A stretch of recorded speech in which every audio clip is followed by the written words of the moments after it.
भूगोल क्लास 6 सौरमंडल सौरमंडल सौरमंडल हमारा सौरमंडल पृथ्वी और हमारा जीवन जो SCRT है क्लास 6 के। आज इसका हम फर्स्ट चैप्टर स्टार्ट करते हैं। रात में जब आप छत या किसी खुले स्थान पर लेटते हैं और आंखें आसमान की ओर देखते हैं तो अनेक चमकती हुई छोटी छोटी आकृतियां दिखाई पड़ती हैं, जिसमें हमारा प्यारा चंद्रमा व तारे होते हैं। आप आकाश में दिखाई देने वाली आकृतियों की सूची अपनी अभ्यास पुस्तिका पर बनाइए। यह सभी देखने में अच्छे लगते हैं। ऐसा लगता है जैसे आकाश में लाखों बत्तियां जल रही हों। आपने सोचा तो होगा कि ये सब क्या है? क्या आप बता सकते हैं? आसमान में दिन के समय चमकने वाला सूर्य और रात में चमकने वाली असमस्त आकृतियों जैसे चंद्रमा, तारे आदि आकाशीय पिंड कहलाते हैं। क्या कहलाते हैं? रात में जो चमकने वाले सभी सूर्य, चंद्रमा, तारे, समस्त आकृतियाँ जो होती है उसे हम क्या कहते हैं? आकाशीय पिंड कहते हैं। कुछ आकाशीय पिंड गैसों के बने होते हैं। कुछ आकाशीय पिंड किससे बने होते हैं? गैसों के बने होते हैं। इसमें अपनी ऊष्मा व प्रकाश होता है, जिसमें अपनी क्या होती है? प्रकाश और ऊष्मा होती है, जिससे वह निरंतर चमकते रहते हैं। इस आकाशीय पिंडों को तारा कहते हैं। इन आकाशीय पिंडों को क्या कहा जाता है? तारा कहा जाता है। सूर्य भी एक तारा है। सूर्य क्या है? सूर्य एक तारा है। अब आप समझ ही गए होंगे कि रात में आसमान में दिखाई पड़ने वाले चमकदार पिंड तारे हैं, जो कि हमारे सूर्य की ही तरह हैं। अब आपके मन में यह प्रश्न उठ रहा होगा कि हमारा सूर्य तो बड़ा दिखाई देता है, जबकि अन्य तारे छोटे छोटे दिखाई देते हैं। ऐसा क्यों? आइए हम आगे बताते हैं। आइए करके सीखें। आप नज़दीक के किसी वृक्ष को देखिए, तत्पश्चात उसी या उससे बड़े आकार के किसी दूर के वृक्ष को देखने के बाद तुलना करें। दूर का वृक्ष समान या बड़े आकार का होने पर भी हमें दूरी के कारण छोटा दिखाई देता है। इसी प्रकार ऊंचे उड़ते हवाई जहाज के छोटा दिखने पर भी विचार करें। सूर्य तारों की दूरी ये काफ़ी दूर है, जिससे हमें तारे छोटे दिखाई देते हैं और सूर्य हमें बड़ा दिखाई देता है।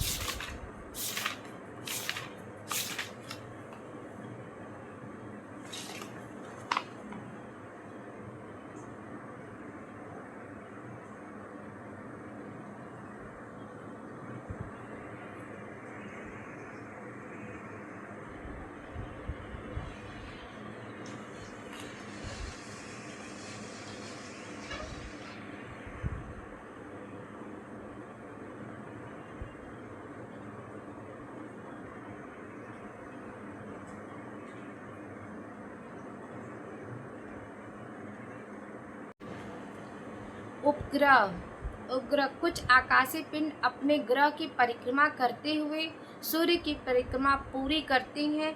जैसे चंद्रमा पृथ्वी की परिक्रमा करता है, यह अपने ग्रह की परिक्रमा करने के कारण उपग्रह कहलाता है। क्या कहलाता है? उपग्रह कहलाता है। किसके कारण? यह चंद्रमा पृथ्वी की परिक्रमा करता है, यह अपने ग्रह की परिक्रमा करने के कारण यह उपग्रह कहलाता है। यह आवश्यक नहीं है कि प्रत्येक ग्रह का उपग्रह हो। सभी ग्रहों के उपग्रहों की संख्या समान होना भी जरूरी नहीं है। जैसे हमारे सौरमंडल में किन्हीं ग्रहों का एक भी उपग्रह नहीं है और किसी ग्रह के 20 उपग्रह हैं। जैसे हमारी पृथ्वी का एक अकेला उपग्रह चंद्रमा है जो पृथ्वी की परिक्रमा करता है। हमारे पृथ्वी का एक अकेला उपग्रह कौन सा है? चंद्रमा है। क्षुद्र ग्रह ग्रहों एवं उपग्रहों के अतिरिक्त अनेक छोटे छोटे पिंड भी सूर्य के चारों तरफ चक्कर लगाते हैं। इन आकाशीय पिंडों को क्षुद्र ग्रह कहते हैं। आकाशीय पिंडों को क्या कहते हैं? क्षुद्र ग्रह कहते हैं। ये मंगल और पृथ्वी ग्रह के बीच में पाए जाते हैं। क्षुद्र ग्रह कहाँ पे पाए जाते हैं? मंगल और पृथ्वी के बीच में पाए जाते हैं। वैज्ञानिकों की राय है कि क्षुद्र ग्रह ग्रहों के ही टूटे हुए हिस्से हैं जो बहुत कम समय पहले ग्रहों से टूटकर अलग हो गए थे।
उनका पिंड हम कल पढ़ते हैं। ओके, मेरा मोबाइल हैक कर